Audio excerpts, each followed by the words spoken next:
इंदौर के बाईपास स्थित लाभगंगा गार्डन में 3 दिवसीय फार्मटेक इंडिया कृषि प्रदर्शनी 2025 का शुभारंभ किया गया। इस प्रदर्शनी में 8 से 10 नवंबर तक प्रतिदिन सुबह 10 बजे से शाम 6 बजे तक आयोजित की जा रही है।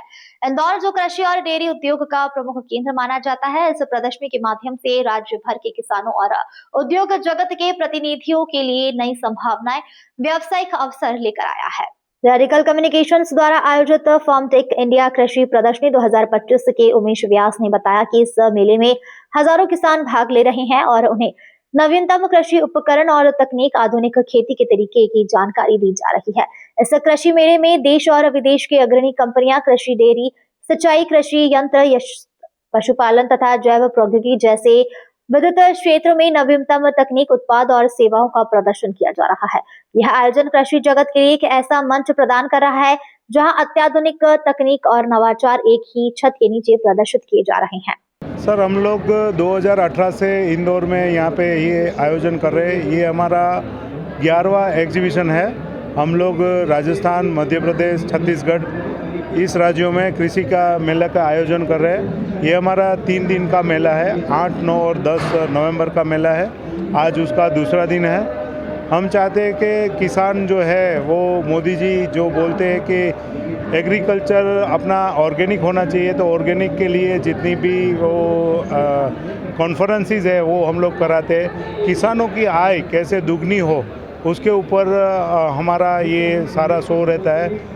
किसानों को इजीली फाइनेंस मिल जाए, इसके लिए L&T कंपनी का नया यहाँ पे स्टार्टअप हुआ है।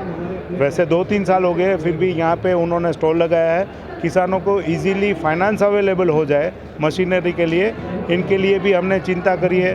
महिंद्रा एंड महिंद्रा कंपनी है, ट्रैक्टर की कंपनी है, वो भी आए हैं। हार्वेस्टर वाली कंपनियाँ भी आई है, टायर की कंपनी भी है। और ख़ास करके हमने रिलायंस जियो BP का यहाँ पे स्टॉल है, पार्टिसिपेंट्स है। कंपनी की ओर से ऐसा है कि किसानों को कहीं दूर नहीं जाना पड़े, अपने नज़दीक में, अपने खेत में बैठे बैठे उनको डीजल पर्याप्त मात्रा में प्राप्त हो जाए। तो ये दिशा में किसानों के लिए हम लोग कैसे इसकी मदद कर सकते हैं, उस दिशा में हमारा प्रयास रहता है। लगभग कितने स्टॉल यहाँ पर लगे हुए हैं? सर, 125 से ज़्यादा स्टॉल है और 7 राज्यों से यहाँ पे स्टॉल लगाया है। और हमारे यहाँ नेशनल तो है, इंटरनेशनल विजिटर भी आए हैं। 3 और 4 कंट्री से हमारे विजिटर जो है वो यहाँ पे आए हैं। आसपास के राज्यों से भी किसान यहाँ पे विजिट करना आए हैं। गोवा से आए हैं, राजस्थान से आए हैं, महाराष्ट्र से आए।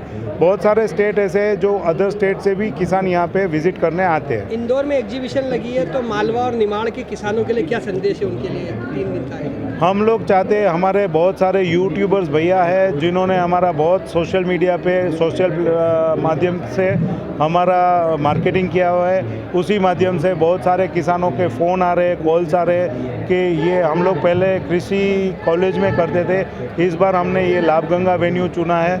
तो बहुत सारे किसानों के फ़ोन्स आते हैं कि सर हमें वेन्यू पता नहीं है, तो हम लोग उनको वेन्यू का पता, लोकेशन ये सब देते हैं। और बहुत सारे किसान यहाँ पे फ़ोन करके भी आ रहे हैं। टिवाना पशु आहार ये एक पशु आहार का एक प्रोडक्ट है जो एक कंपनी है जो पंजाब की है और लगभग 26 साल से ये लोग मार्केट में सब हम कई काम कर रहे हैं। और अभी इंदौर में हम पिछले 5 साल से काम कर रहे हैं। इंदौर में हम एक इन्वेस्टमेंट भी देवास में लेकर आए हैं। इसका एक लगभग एक बहुत बड़ा 50 टन प्रति घंटे के हिसाब से प्रोडक्शन करने वाला एक प्लांट भी लेकर आए हैं। वो प्लांट अभी हम स्टार्ट करने वाले हैं। इससे हम पशुपालकों को एक पशु पोषण में पूरा का पूरा एक पैकेज दे रहे हैं, बछड़ी तैयार करने से लेके गाभिन पशुओं तक और उसके बाद दुधारू पशुओं के लिए। तो इस प्रकार की सारी चीज़ें हम करते हैं। दूध की गुणवत्ता बढ़ाने की बात भी आपके प्रोडक्ट के माध्यम से हो रही है? बिल्कुल, दूध की गुणवत्ता बहुत इस समय इम्पोर्टेंट है और ये सारी चीज़ें बहुत ज़रूरी हैं। पशुपालक बेचारा परेशान होता है, उसे न्यूट्रिशनल तौर पे उतने अच्छे प्रोडक्ट्स मार्केट में नहीं मिल पा रहे हैं। ये कंपनी पंजाब में है चूँकि, और पंजाब में कई समय से ये काम कर रही है। तो दूध की गुणवत्ता और दूध में फैट, SNF सभी की मात्रा बढ़ाना, ये टिवाना पशु आहार के माध्यम से सभी पशुपालकों को बहुत अच्छे से प्राप्त हो रहा है। कुछ मार्गदर्शन भी पशुपालकों को दिया जा रहा है? पशुपालकों को एक ही चीज़ कहना है टिवाना की ओर से, हम जिन चीज़ों पर सबसे ज़्यादा फोकस कर रहे हैं, एक हम अपनी घर की बछड़ियों को पालें, उनको हम आगे रेयरिंग करें, काफ रेयरिंग अंग्रेजी में बोलते हैं, बछड़ियों को तैयार करें अपने घर की, बजाय कि हम बाहर से खरीदने में। एक बार अगर हम खरीद के ले आए तो उसी की फिर बछड़ी को आगे बढ़ाना। तो इनके लिए हम प्रोडक्ट्स भी दे रहे हैं और हम जानकारियाँ दे रहे हैं। जैसे मैं पशु चिकित्सक हूँ, वेटनरी डॉक्टर होने के नाते इस कंपनी से जुड़ा हूँ, तो इस कंपनी में मैं टेक्निकल सारी जानकारियाँ देता हूँ। तो उसके लिए मैं किसानों की बड़ी बड़ी मीटिंगें या जो जैसी भी किसान सम्मेलन हो गए उनमें लेक्चर्स वगैरह, तो उसके माध्यम से हम यही है कि बछड़ियों का पालन करें। दूध बढ़ाना या घटाना हमारे हाथ में नहीं है, वो प्राकृतिक है, वो उसकी अवस्था और उसकी नस्ल से तय हो गया कि उसे कितना दूध देना। उस दूध तक पहुंचने के लिए जो न्यूट्रिशन चाहिए वो हम टिवाना करें। आपका